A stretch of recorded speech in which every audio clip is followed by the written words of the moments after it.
The pictures? I'm recording. Here's the beginning of Hurricane Ike, the very outer band.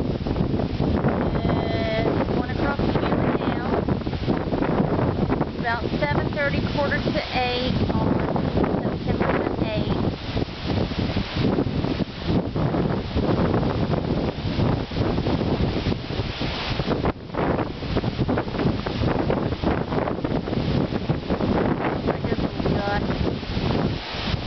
See how these trees are being blown.